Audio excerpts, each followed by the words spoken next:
In other words, and we looked at 3 powers that you have.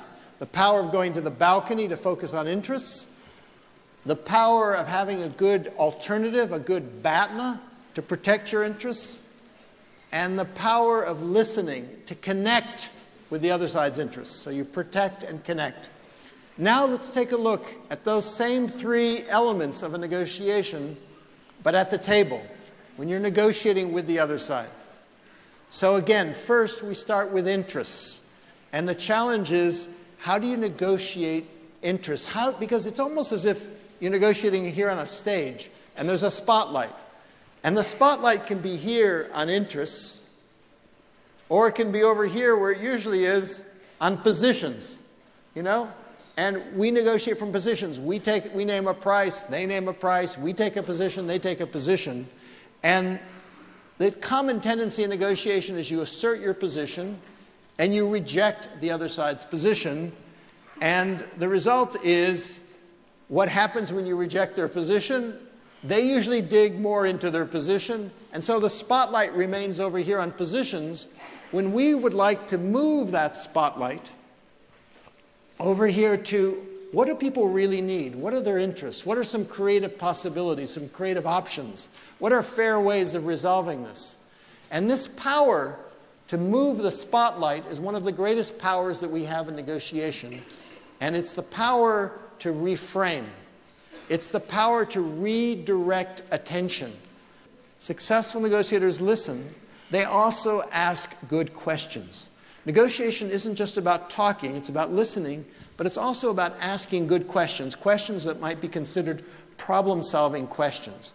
For example, why-type questions, like help me understand what your needs are, which was what my client asked her client. What are your needs? What are your concerns? What are you worried about? It was the stock price. Asking a question like, what will this achieve for you? Sometimes the other side doesn't want to tell you their interests. They're afraid. They're distrustful. They don't quite know why you want that information. So sometimes you can get the same information by asking not a why question, but a why not question. In other words, inviting the other side's criticism. What would be wrong with this kind of strategy, this kind of IT strategy, you might say, or what would be wrong with cutting the budget this way? Everyone will leap in and say, I'll tell you what's wrong with it. Morale's going to suffer, the product's going to suffer, the service. There's very same people who don't want to tell you about their interests. Often, they love to criticize. And in the criticism, just like customer criticism is sometimes the most useful information for us in improving our products and services, so criticism from our negotiating counterpart can be very useful in finding out what their interests are. Or sometimes you could say to them, I'm trying to understand your interests here. You say you're a customer. As I understand it, your first interest, your first concern is staying within your budget, but you're also concerned with the quality, you're concerned with time. Have I got it right? Is that the right order? Then you can lead them into a conversation about interests. Then you can move the spotlight. The whole idea here is not to reject, because rejecting their position, they dig further into the position. The spotlight stays here. The whole strategy, the power, is to redirect, continually redirect. You have that great power to redirect attention. So it might be from positions to interests, and then it goes from positions to options. Not just what people need and want, but how are you going to satisfy your interests and theirs? How are you going to reconcile the differing interests? And here, the single biggest obstacle is the little voice in the back of our heads that's always saying, that won't work. There's this part of our brain which evaluates, which judges, which is extremely important, which analyzes. But unfortunately, it gets in the way of the part of the brain that creates, that innovates, that comes up with new ideas. We need both in a negotiation. But since one interferes with the other, we need to pay attention in our negotiation that we have time just for inventing, just for creating, and then later time for evaluating. And that's the art of brainstorming, which is you just say, look, for the next 10 minutes, let's have one simple rule. No criticism allowed. And then we can evaluate ideas. And so that's what you're constantly doing in negotiation, is asking yourself, what's low cost to us but high benefit to our customer? In return for things that are what's low cost to the customer but high benefit for us. Think about it for a moment. What's low cost to you but high benefit to the customer? It could be, for example, information about the market, information about the product, information. We already have that information. It may be a high value to them. That's the way you expand the pie in the negotiation. It's not just about dividing up a fixed pie. It's about expanding the pie before you divide it up. Or, for example, something that might be low cost to the customer, which is giving a referral to another customer, might be internal, another department, or others, giving them a letter, could be very high value to you. So that's what you're looking for, to make those trades based on differences, the fact that you value different things. Perceived fairness plays an enormously important role in negotiation. As this gentleman was saying, there was no analysis. There was no reason. And this is what we're going to get to in just a moment, is those reasons, those objective criteria, independent standards for deciding what's fair, play an enormously important role in negotiation. In this case, it might be what's the larger department, who's done the most work, who's cut the costs more, who could do more with that money. You know, there are various things to try and understand. But if it's just totally arbitrary, and oftentimes when someone gives you their price, it's arbitrary. There's no rhyme or reason to it. So putting the focus on objective criteria, what's the market value? What's the precedent?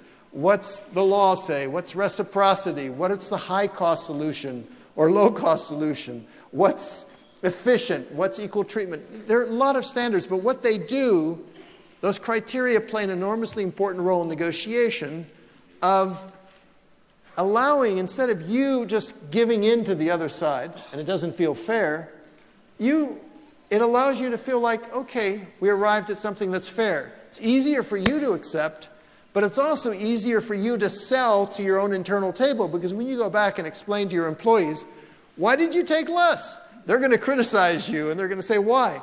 If you have a rationale, if you have a story, if you have a logic, if you have a reasons for it, it's easier for them to accept. So they play an enormous psychological role, because no one, in negotiation, if you think about it, oftentimes the way we handle these difficult issues is we engage in a contest of wills.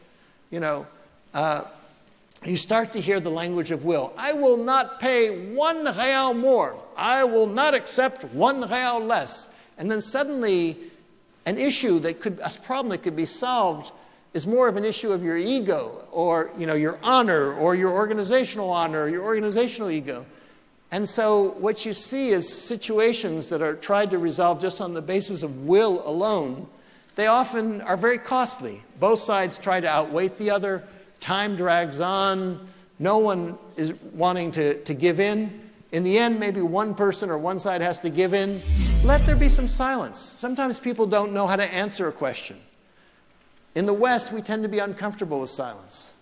In the East, in Asia, they're very comfortable with silence. It's okay to have a little bit of silence. Sometimes some of the most effective negotiating you do is when you're saying nothing. You're asking a perfectly legitimate question. Give them a chance to get their mind around it. So maybe it's 10 seconds go by, 30 seconds go by, a minute goes by. That's when a human mind can change. So use the power of silence in negotiation. Asking questions. The whole idea is to let the problem itself be their teacher. You don't have to be their teacher, but by asking them questions, you get them thinking about it. The problem educates them. So the whole idea here is to be hard on the problem by satisfying interests, by inventing options, and by insisting on criteria. Okay, so that moves a spotlight. Now we come to, okay, let's see if we can go for an agreement, the part in negotiation. And here there are two key words that are in negotiation. The two key words of negotiation are sí and no. Yes and no. Those are the two key words that we need. They're the most basic words in the language. Sí and no. And what's interesting is negotiation is about getting to yes, but the paradox is you have to get to the right yes, and in order to get to the right yes, you may have to say no sometimes. And that's the key to a positive no. is it's done with respect. It starts with a yes, then there's a very respectful no, and it ends with a yes. The whole idea in saying no is to be able to stand on your feet, showing self-respect, because no is the key word of self-respect, trying to protect what's most important to you, in this case the company or the brand or your reputation or whatever. No is the key word of protection. We need it. But it's important not to step on the other person's toes when you're standing on your feet. Gandhi actually knew this very well. He once said, a no that is uttered from deepest conviction, in other words, from an underlying yes, is better and greater than a yes which is merely uttered to please, or what is worse, to avoid trouble. So sometimes no is the right word, and we need to know how to use that in negotiation. It's essential. So if you think about it, if you want an image, it's like a tree. That first yes is like the roots of the tree. You know, you root it.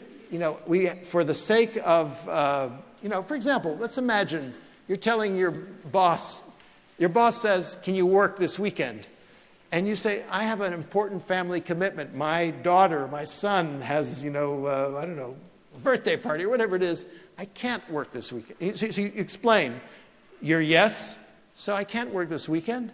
And then there's a yes on the other side. So what about if we work overtime during the week? Or what if I can get Juan or Maria or Regina working on this or whatever? You come with a positive proposal, constructive proposal to the boss on the other side. But it follows that structure of a yes that's rooted in something that matters to you. The no is like the trunk of the tree. It's strong, it's solid. And then the yes on the other side, the tree, the branches, is like you reaching out to the world. You relate to the world up here. So this is a yes to your interests. The no is a no of power. And the yes is a yes of relationship, to ongoing relationship. That's the key. You know, Malcolm Gladwell, maybe, he wrote a book called Outliers about genius. You know, people have, whether they become Mozart or whatever, he says it's 10,000 hours. 10,000 hours, anyone becomes a genius at almost anything. The whole idea of genius is much overrated. And it's particularly true in negotiation. It comes from practice. Now, what we have going for us is that how do you speed that up? Which is, I think, your question, which is you speed it up by, you take a course like this, you learn some of these principles, and that allows you to become a reflective negotiator, because every day you have at least a dozen negotiations. At least one that's significant, but, probably a dozen. If at the end of the day you said, what did I learn today? What worked? What didn't work? What would I do differently next time?